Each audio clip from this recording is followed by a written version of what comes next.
Pag ganitong klaseng pansit ang hinain sa'yo, sigurado mapaparami ang kain mo. Partneran mo pa ng masarap na barbecue, hay, ang sarap.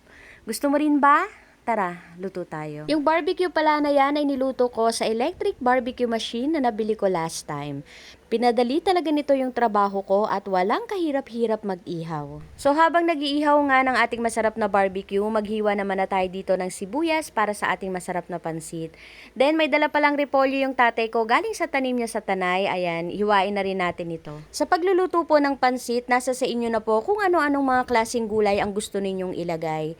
Ako maglalagay din ako dito ng 2 piraso ng carrots. Hinugasan ko na po yan at binalatan. Hiwain lang natin ng pahaba. Maglalagay din ako ng isang red bell pepper at may dala rin palang petsa yung tatay ko. Naisipan ko na isama na rin yung dahon nito.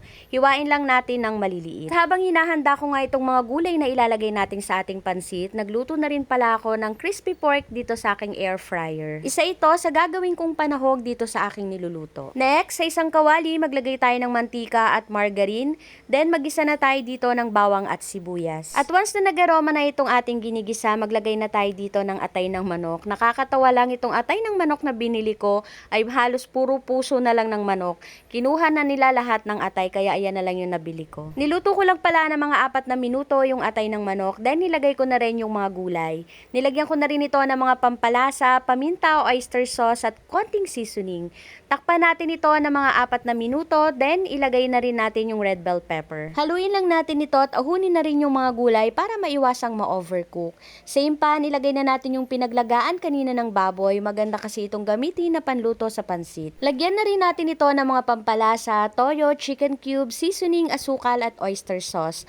Haluin natin ito, takpan, then hintayin kumulo. At once na kumukulo na, ilagay na rin natin dito yung pansit bihon. Bali, 1/2 kilo pala ito at kung mapapansin niyo nakababad pala siya sa tubig.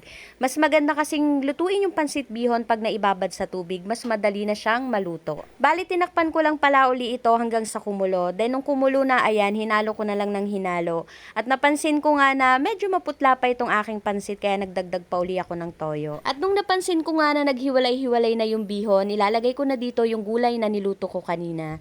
Bali, 3/4 lang yung ilalagay ko, yung natira gagawin kong pang toppings mamaya. Naglagay din pala ako dito ng piniritong chicken balls kanina at ng crispy pork. Haluin lang natin ito ng mabuti, then ready to serve ng ating napakasarap na pansit bihon. After kong maluto yung pansit, isinaling ko lang sa isang serving plate at yung mga panahog na natira ko kanina, inilagay ko na lang sa ibabaw. At alam nyo ba na ang pansit ay lalong sumasarap pag pangat?